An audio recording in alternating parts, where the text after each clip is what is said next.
Hello, welcome to my mini blog. দিনটা ছিল 12ই ফেব্রুয়ারি, আমাদের অ্যানিভার্সারির দিন। দিনের বেলা ঘুরতে যাওয়া, শপিংয়ের ভিডিও তোমাদের সাথে আগেই শেয়ার করেছি। আর এখন আমি রেডি হয়েছি রাতের বেলা ডিনারে যাওয়ার জন্য। তো আমরা এসেছিলাম শিলিগুড়ি কোর্টইয়ার্ডে। আমি একদিন ওকে এমনি ইয়ার্কি করে বলেছিলাম যে আমরা কি কখনো কোর্টইয়ার্ডে গিয়ে ডিনার করতে পারবো। তাইও এবার আমাদের অ্যানিভার্সারিতে আমাকে কোর্টইয়ার্ডেই ডিনার করার জন্য নিয়ে এসেছে। শিলিগুড়িতে সবথেকে উঁচু বিল্ডিং হলো এটা কোর্টইয়ার্ড। আর এটার ওপর থেকে নিচটা দেখতে খুবই ভালো লাগছিল। যাই হোক, তারপর আমরা আমাদের খাবার অর্ডার করেছি।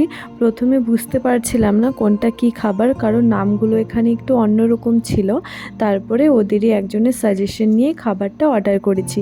দেখো খাবারটা কি সুন্দরভাবে সার্ভ করেছে, দেখেই কত ভালো লাগছিল। আর খাবারটা খেতেও কিন্তু খুবই টেস্টি ছিল। এই খাবারটা কতটা টেস্টি ছিল সেটা তোমরা আমার মুখের এক্সপ্রেশন দেখেই বুঝতে পারছো। তারপর সাইড থেকে প্রচুর বাজি ফাটানোর আওয়াজ আসছিল, তাই আমি একটু দেখতে গেছিলাম। দেখে আমার পুরো বিয়ের দিনের কথা মনে পড়ে গেল যে সেদিনও তো এইভাবেই বাজি ফাটছিল। তো তারপর আমরা আমাদের খাবারটা অর্ডার করেছিলাম, রাতের খাবার বাসন্তী পোলাও আর মাটন কষা। বাসন্তী পোলাওটা খুবই ভালো ছিল, একদম সিম্পল, কিন্তু মাটনটা আমার ভালো লাগেনি।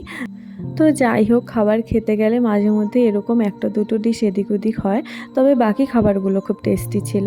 আর ওই দেখো দূর থেকে যে ট্রেনটা দেখা যাচ্ছে ওটা হলো শিলিগুড়ি জাংশন।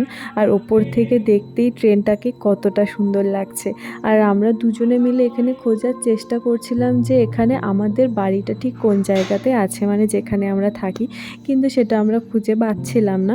তো যাই হোক, তারপর ওদের হোটেল থেকে আমাদের এই পেস্ট্রিটা দেওয়া হয়েছিল হ্যাপি অ্যানিভার্সারি লিখে। তারপরে আমরা এই কেকটাই কাটলাম, দুজনকে খাইয়ে দিলাম। আর আগের দিন রাতের বেলা আমরা কেক কেটেছিলাম, কিন্তু সেটার কোনো ভিডিও বা ফটো কোনো কিছুই আমার কাছে নেই, কারণ দুজনের মধ্যে একটু রাগারাগি হয়েছিল, যার জন্য ভিডিও ফটো কিছুই করিনি। তারপর যখন রাগটা ভেঙে গেল তখন ভাবলাম কেন রাগ করেছিলাম। তো যাই হোক, এই কেকটা আমি মোটামুটি পুরোটাই খেয়ে নিয়েছি, কারণ কেকটা ভালোই ছিল খেতে।